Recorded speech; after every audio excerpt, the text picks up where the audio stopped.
first lesson, I think the first thing we need to discuss is basically the music alphabet. Well, the music alphabet starts on A and ends on G. So basically it would be A, B, C, D, E, F, G, and then it all starts from A again.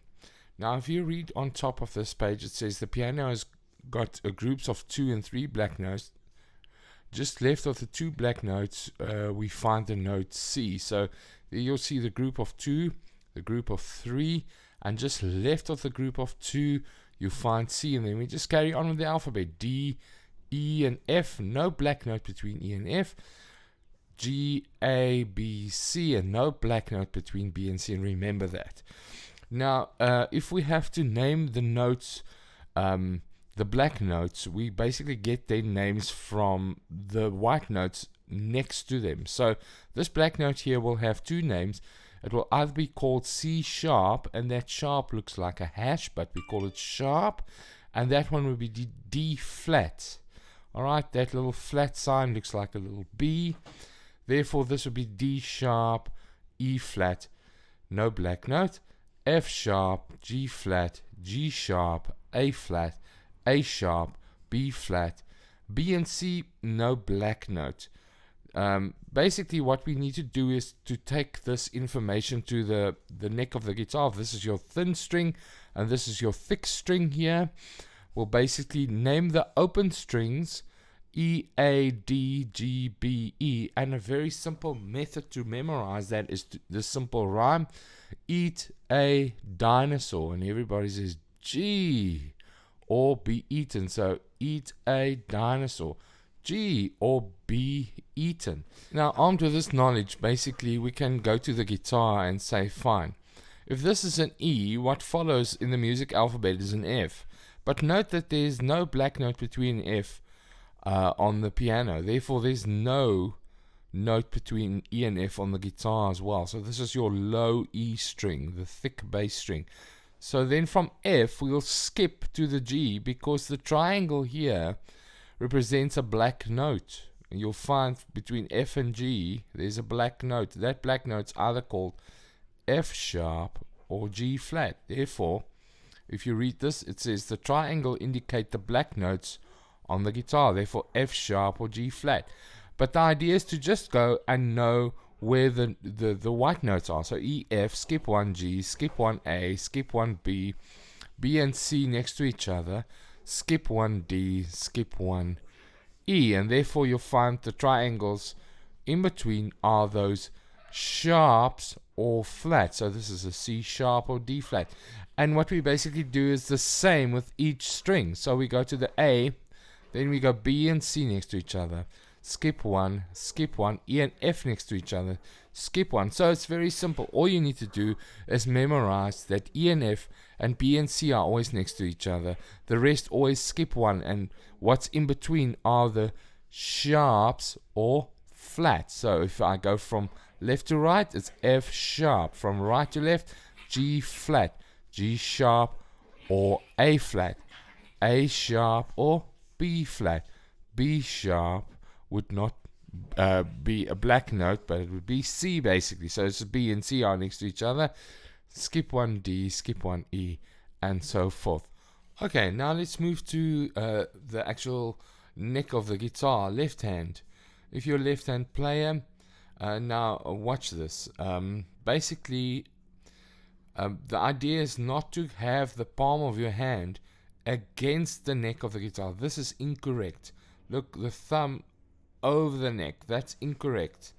There are techniques where we actually use this, but later. For now, what we want you to do is to try and keep your thumb right down the middle of the neck. So imagine there's like a rail there, and your thumb is sliding against, up and down on that rail against the neck.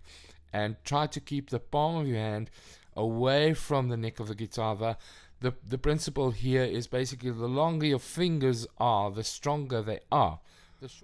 A left hand fingering is very important. So what I'm going to do is explain to you the left hand numbers. So index finger number 1, middle finger number 2, ring finger number 3, pinky small finger number 4, and usually thumb is called TH.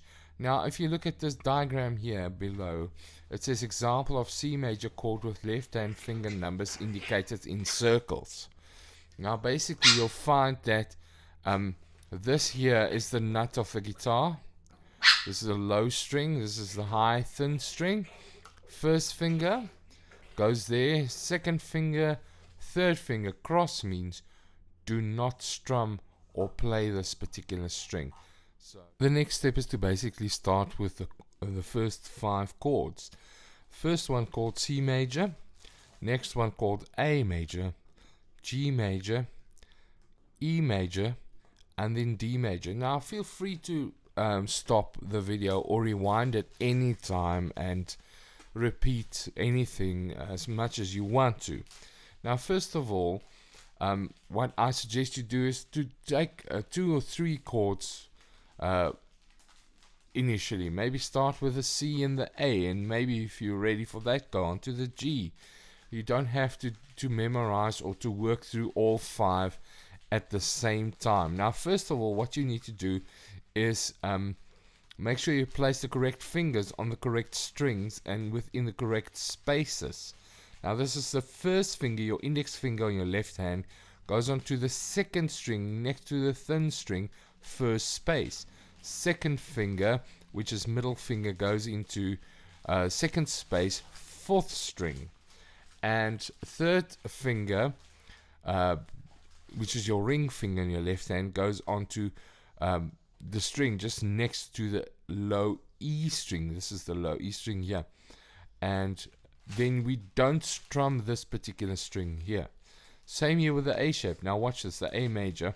First finger, second finger, third finger, all in the second space. Those are open. We don't strum this one. The G might slightly be more of a stretch initially if you've never played a G chord before. So first finger, second finger, third finger, those are all open, so we strum all the strings. The E major, we strum all the strings as well. First finger, second finger, third finger. D major, we don't strum these 2 strings here, only the last 4. Our next step is to show you basically how to hold your plectrum. Now if you look at this diagram here, you'll find that if this is the plectrum, imagine I'm holding a gun and this is my trigger finger. Now watch this section here of my finger and the plectrum is, if there's a middle line here between the in the middle of the plectrum, you'll find that that line is almost 90 degrees with that first section of my finger. And then I just basically place my thumb on top of that, and that's basically how you would hold your plectrum. Now don't worry about initially, it might feel a bit uncomfortable, but we'll work on that throughout all these lessons. Now for strumming reasons, or well, for strumming patterns, we'll basically show you or use arrows for down, strumming down, and arrow up for up. So down, up, down, up, down, up, like that. Okay, the next step would be to explain to you note values. Now in music we have pitch and we have time. Now this is going to relate to the time. The first note I'm going to teach you is called a whole note, and it's called, well, it's called a whole note and it's worth 4 counts. Then the next note's called a half note and it's worth 2 counts.